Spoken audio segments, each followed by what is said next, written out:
بسم الله الرحمن الرحيم. اللهم لك الحمد كما ينبغي لجلال وجهك وعظيم سلطانك. اللهم لك الحمد حتى ترضى، ولك الحمد إذا رضيت، ولك الحمد بعد الرضا. اللهم صل وسلم على حبيبنا محمد صلى الله عليه وعلى آله وسلم تسليما كثيرا. رب اشرح لي صدري ويسر لي أمري واحلل عقدة من لساني يفقه قولي. Est-ce que tu as dit Allahumma salli wa sallim ala habibina Muhammad? Est-ce que tu as dit sallallahu alayhi wa sallam quand tu as entendu son nom? Oui ou non? Oui. Alhamdulillah. Non? Dis-le. Sallallahu alayhi wa sallam. Plus, est-ce que tu as lu la vie de Muhammad sallallahu alayhi wa sallam? Sallallahu alayhi wa sallam. Tu l'as lu? Pas encore? Lis-la. Et c'est pas tu lis pour le plaisir de lire. Tu lis pour prendre des mesures et décisions dans ta vie pour entamer, d'adopter un bon comportement et pour essayer d'entamer, de mettre en pratique, de mettre en vie, de vivre les comportements, les nobles caractères de Muhammad sallallahu alayhi wa sallam. Ça marche? Barakallahu fik, Allah te bénisse. Rabbi shrah li sadri wa yassir li amri wahlul 'uqdatan min lisani yafqahu qawli. Assalamu alaykum wa rahmatullahi wa barakatuhu. Salam alaykum wa rahmatullahi wa barakatuhu. Que la paix d'Allah subhanahu wa ta'ala, sa miséricorde et ses bénédictions soient sur vous mes frères et sœurs partout dans le monde. Bonjour mes frères et sœurs en humanité, qu'Allah vous agrée, qu'Allah vous guide, qu'Allah vous bénisse, qu'Allah vous accorde la sincérité du cœur et des actes. Mes frères et sœurs en humanité, qu'Allah vous guide, qu'Allah vous guide, qu'Allah vous guide. On entre directement dans le vif du sujet, sans transition surtout, ou là avec transition. Je mets un peu de transition si vous voulez, je mets un peu de transition. Qu'Allah vous guide mes frères et sœurs en humanité, qu'Allah vous guide. La guider est une belle chose. Allah subhanahu wa ta'ala nous a créés pour l'adorer. Vous le savez ou pas? Vous le savez pas? Donc essayez de savoir. Si vous le savez, qu'est-ce que vous attendez pour l'adorer? Adorer Allah, c'est dans tous les domaines de la vie. Au travail, à la maison, à la mosquée, partout. On adore Allah subhanahu wa ta'ala. Le comportement traduit notre amour à Allah subhanahu wa ta'ala. Plus nous avons un beau caractère, plus nous manifestons, plus nous montrons que nous adorons Allah subhanahu wa ta'ala, que nous aimons Allah subhanahu wa ta'ala, que nous craignons Allah subhanahu wa ta'ala, que nous appliquons les recommandations et les exhortations du Coran et de la Sunna du prophète Muhammad sallallahu alayhi wa sallam. Est-ce que vous avez aimé cette transition? Est-ce que vous avez aimé cette transition? Est-ce que vous avez médité sur cette transition? Est-ce qu'elle a ralenti le vif du sujet? Est-ce qu'elle porte atteinte au vif du sujet? Donc, sans ou avec transition. C'était avec transition ou sans transition? Je me perds là. Donc, on n'a pas respecté la transition. On a mis quelque chose pendant la transition. Je vous ai conseillé. La plus belle des choses, c'est la guidée d'Allah subhanahu wa ta'ala qui se voit sur la vie. Plus on goûte aux délices de la guidée, plus on entame une mue, M-U-E. On se métamorphose, plus on fait grandir le bien en nous, plus on essaie de baisser au maximum le mal que nous avons en nous. Nous ne sommes pas des anges. Nous ne sommes pas des shayatin, nous sommes des humains. Nous avons le bien et le mal en nous. وَنَفْسٍ وَمَا سَوَّاهَا وَنَفْسٍ وَمَا سَوَّاهَا فَأَلْهَمَهَا فُجُورَهَا وَتَقْوَاهَا قَدْ أَفْلَحَ مَنْ زَكَّاهَا وَقَدْ خَابَ مَنْ دَسَّاهَا قَدْ أَفْلَحَ مَنْ زَكَّاهَا وَقَدْ خَابَ مَنْ دَسَّاهَا. Par l'âme est celui qui l'a façonné. Par nafs c'est celui qui l'a façonné. Allah subhanahu wa ta'ala jure par lui-même. Il veut nous montrer ce qu'il a mis dans cette nafs. Il a mis en elle le fujur wa taqwa. Il a mis en elle le mal et le bien. قَدْ أَفْلَحَ مَنْ زَكَّاهَا. Réussira celui qui fera grandir le bien en lui, qui nettoiera son âme du mal et qui fera grandir le bien en lui.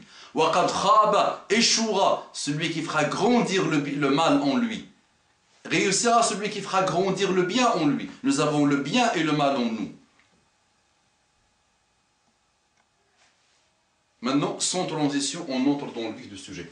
Salam alaikum. Tout d'abord, merci pour cette adresse. En fait, je vous explique rapidement ma situation.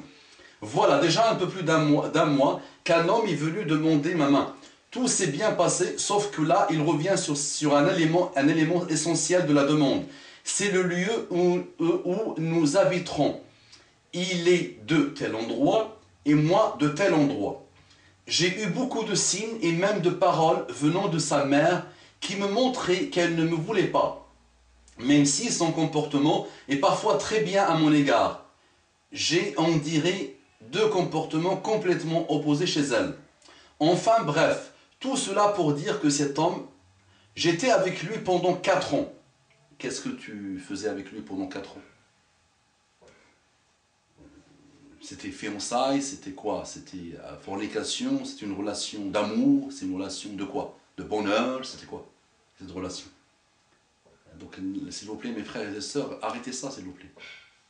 J'étais avec lui, on est sortis ensemble, vous êtes sortis ensemble vers Shaitan. Ça c'est quoi les bêtises là? ماشي العادات ديالكم ماشي التقاليد ديالكم ماشي الدين ديالكم. C'est pas votre religion, c'est pas votre tradition. Il y a des bonnes traditions que nous avions, l'honneur, l'amour de l'honneur, tout ça, Fimcha, c'est parti où? Donc je ne parle pas de cette fille, peut-être ils étaient en fiançailles, mais j'entends souvent, nous étions ensemble 1 année, 6 mois, 2 ans, 11 ans, nous sommes sortis ensemble. La hawla wa la quwwata illa billah. Sortis ensemble, Djiboul Khoubz, vous êtes sortis acheter des baguettes. Vous êtes sortis faire quoi? Voilà, vous voulez dire, vous avez forniqué, c'est ça, sortis ensemble. Chacun a sorti son matériel et vous avez forniqué malheureusement, et vous êtes heureux de ça. Eh bien, vous avez fait l'un des plus grands péchés, détestables, abominables. Peut-être elle parle d'autre chose, mais moi je profite avec transition, je profite pour vous faire un rappel. Je l'ai beaucoup aidé, donc il est sorti avec, donc j'étais avec lui pendant 4 ans, je l'ai beaucoup aidé avec l'aide d'Allah et sa volonté bien sûr à sortir du haram, à devenir un homme pieux. Non, une femme ne sort pas un homme de haram. Elle ne sort du haram quand elle est mariée avec lui. Avant le mariage, non, n'essayez même pas les femmes, s'il vous plaît. Et je ne veux pas entendre des hommes qui me disent je suis en relation avec elle, j'essaie de la sortir du haram, j'essaie de lui montrer din, j'essaie de lui parler de din. Bien, tout ça, c'est joli tout ça. Là, là, là. Khalli alik, éloigne-toi. Et toi, khalli alik, éloigne-toi. L'homme conseille les hommes, les femmes conseillent les femmes. Après, il y a des cas un peu spéciaux, à part. D'accord? Mais globalement, s'il vous plaît, les hommes conseillent les hommes et laissez les femmes se conseiller entre elles. Il y a le khair dans les femmes, il y a le khair dans les hommes. Mais un homme ne se met pas avec une femme dans l'optique de la conseiller parce que ça finit toujours dans quoi? Dans quoi? I fornic. I like to fornic. I like to fornic, malheureusement. Et après tout ça part. Dîne, religion, tout ça, valeur, sagesse, honneur, tout ça, ça part. Ça fornique, ça se met nu, ça fornique, oh, on a fait ça, c'était bien, c'était pas bien, on le fait encore 15 jours, le temps que je goûte bien de ton corps, et après on fait le repentir sincère. Allah, c'est bien, applaudissez. Bien. Maintenant qu'il est dans une meilleure situation, sa mère fait tout pour qu'il reste à tel endroit, et ne vienne pas ici. Donc là, on va devoir annuler la demande de mariage. Il souhaitait savoir si dans l'islam, cela était une obligation pour l'homme d'annuler la demande en mariage, et si c'est le cas, auriez-vous un texte qui le prouve? J'ai encore une autre question. J'ai la forte impression, enfin, que j'ai beaucoup de signes qui me prouvent que je suis possédé. Mais je ne sais pas du tout comment faire pour le vérifier, ni même ce que je dois faire pour en guérir. Je traverse actuellement une très mauvaise période, et je dois l'avouer, ma vie n'a pas été très facile. Il s'est passé plusieurs événements dans ma vie qui sont très très graves. Et là, je suis vraiment faible. Merci d'avance, qu'Allah vous récompense pour tout ce que vous faites. Salam alaikum. Wa alaikum salam wa rahmatullahi wa barakatuh, ma soeur, qu'Allah te facilite. Qu'Allah te facilite, qu'Allah apaise ton cœur, qu'Allah soulage tes souffrances, qu'Allah éloigne de toi toute forme de mal, qu'Allah t'accorde les délices de la foi, les délices de la guidée, les délices du repentir sincère. Par rapport à ta première question, je ne comprends pas. Donc tu veux que ton mari, la maman de ton futur mari veut que toi tu viennes vivre avec eux dans la région dans laquelle ils habitent. Je ne vois pas le mal dans ça. Et là je ne réponds pas, attention, je ne fais pas la réponse à des fatwas. Là je conseille mes frères et sœurs. Et de toute façon, la chose est tellement claire, donc il n'y a pas de mal que lui vive à côté de ses parents et que toi, tu quittes l'endroit dans lequel tu vis et tu pars vivre avec lui. Il n'y a pas de mal. Maintenant, ce n'était même pas ta question. Donc moi, je me suis juste permis de glisser un peu ces deux phrases pour dire il n'y a pas de mal que tu le suives. Et en général, c'est quand même c'est toi qui vas devoir suivre là où il habite, là où il décide d'habiter. Tu dois normalement le suivre tout en te concertant toujours avec lui, tout en essayant d'avancer vers le bien de votre couple. Tu dois partir vivre avec lui. Il n'y a pas d'obligation dont digne, tu dois habiter ou habite pas, mais vous consortez, mais normalement, tu suis ton mari, tu suis ton futur mari, Inch'Allah. Parce que si la désobéissance commence déjà dans ça, on ne s'en sortira pas, ma soeur. Après, ce n'était pas ta question, mais je me suis permis d'ouvrir une parenthèse. Maintenant, est-ce qu'il a le droit d'arrêter Donc, tu te la poses bizarrement, cette question. Donc là, on va devoir annuler la demande de mariage. Je souhaitais savoir si dans l'islam, cela a été une obligation pour l'homme d'annuler la demande de mariage. Non, ce n'est pas une obligation pour l'homme d'annuler une demande de mariage. C'est que les fiançailles, si vous étiez des fiancés, donc pendant un mois vous étiez des fiancés, خطبك أنت كنت مخطوبته كان خاطبك كان هو خطبك كنت المخطوبة ديالو الخطيبة ديالو عنده الحق في أي وقت أن يوقف الخطوبة. À n'importe quel moment il peut arrêter le خطوبة. Les fiançailles, et à n'importe quel moment tu peux arrêter les خطوبة. La khoutuba, c'est une sorte de période d'essai, on va dire. Et la période d'essai, comme tu le sais, on l'arrête à n'importe quel moment. À partir du moment où le patron envoie une lettre recommandée à son salarié, soit pour lui dire je renouvelle la période d'essai, donc elle était de 3 mois, 6 mois, maintenant on rajoute un peu, soit j'arrête la période d'essai. Point. Donc là, le khoutuba, c'est une sorte de période d'essai, on va dire. Et qui ne t'engage en rien avec l'homme, et qui n'engage l'homme en rien avec toi. Il peut arrêter à n'importe quel moment, pour aucune raison en plus. Il peut dire, ça ne m'intéresse, finalement, j'ai fait ma salat istikhara, je vois finalement que c'est pas pour moi. D'autres raisons, ma mère ne te veut pas, n'accepte pas. Mes parents ne veulent pas, donc je ne peux pas entamer une relation de mariage avec toi sur une guerre avec ma famille. Je peux trouver des millions de femmes, mais je ne pourrai jamais retrouver une mère, une seule, wahda. Donc si ça commence sur les guéguerres, il vaut mieux que ça arrête. Donc lui, il a préféré arrêter. Donc il a arrêté, il a mis fin à des fiançailles. C'est pas haram, c'est pas interdit, c'est pas... Et la femme aussi peut arrêter à n'importe quel moment les fiançailles. D'accord, ma soeur? Donc si c'était ça ta question qui est un peu posée maladroitement, est-ce qu'il a une obligation dans l'islam d'annuler la demande au mariage? C'est pas qu'il a une obligation. L'islam ne l'oblige pas. Lui, par rapport à lui, finalement, il a vu que ce projet de mariage n'est pas pour lui. Ce projet de couple n'est pas pour lui. Il n'a pas vu le bien dans ce couple. Il a eu ses raisons. Il a eu des raisons qui font que ça ne l'intéresse pas. Donc si tu me dis, ça commence déjà dans un désaccord initial entre toi et lui sur l'endroit où vous allez habiter. Toi, tu veux qu'il habite avec toi chez toi, dans ta ville de province. Lui, il veut qu'il habite chez lui dans sa ville de province. Déjà, la guerre a commencé. Si en plus sa maman ne te veut pas, déjà, il y a des problèmes. Si en plus tu as passé 4 ans avec lui, et si c'était dans la fornication, déjà, gros problème.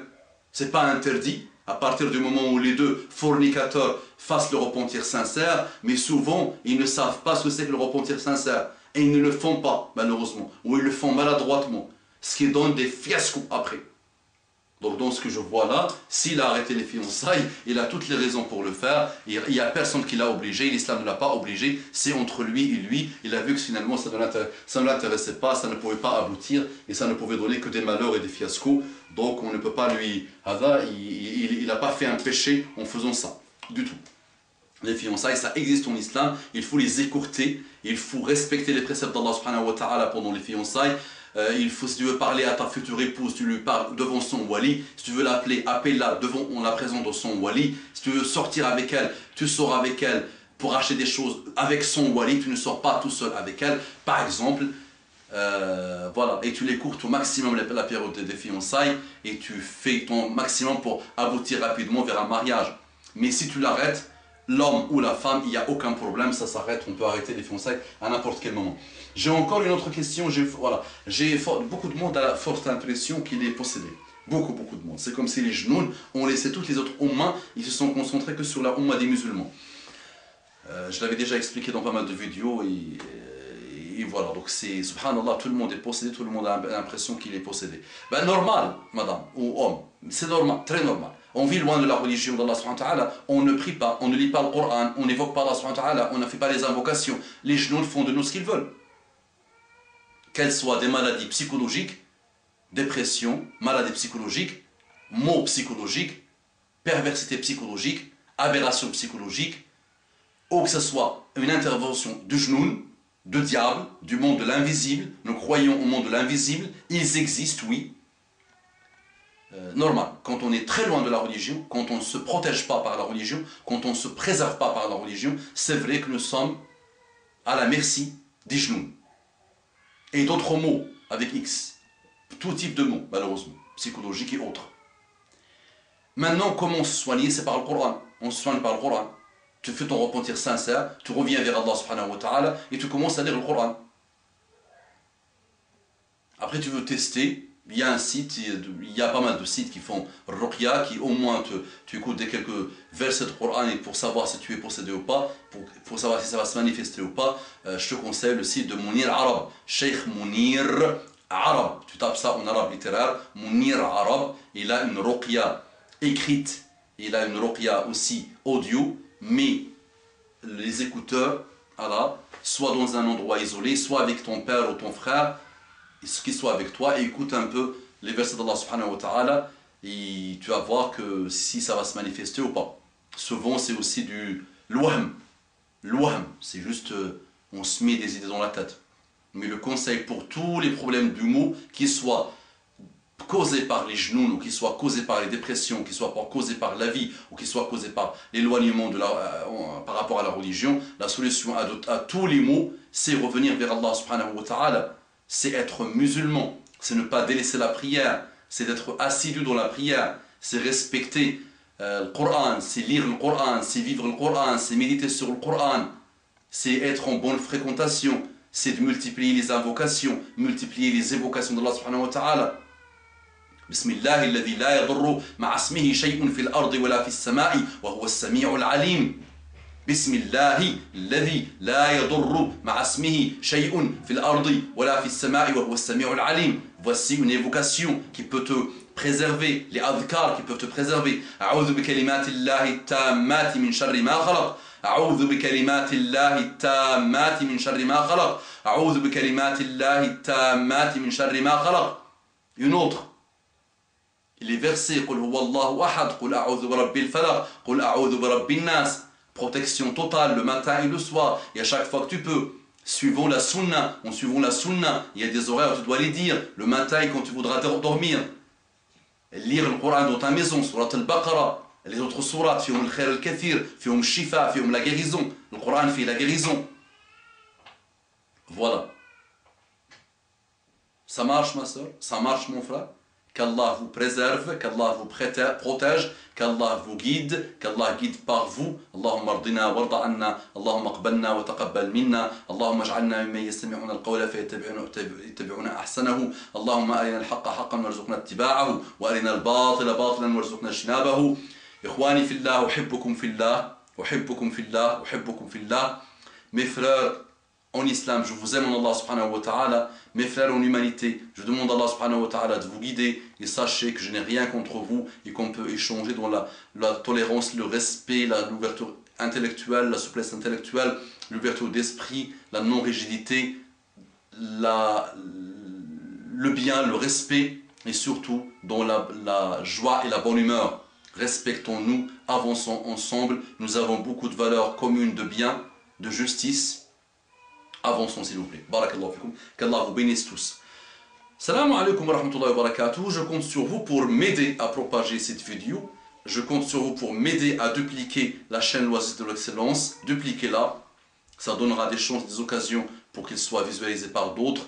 Mettez des commentaires, mettez des étoiles, mettez j'aime s'il vous plaît, propagez, propagez, propagez, je compte sur vous, qu'Allah vous bénisse, osez, osez, osez, gagnez des hasanat, ad-dallu ala al-khayri kafa'iliha dit Muhammad sallallahu alayhi wa sallam, celui qui montre le bien est comme celui qui le fait, montrez le bien et vous gagnerez des hasanat à ne rien faire, juste parce que tu as cliqué sur un bouton. Barakallahu fikum, assalamu alaikum wa rahmatullahi wa barakatuh.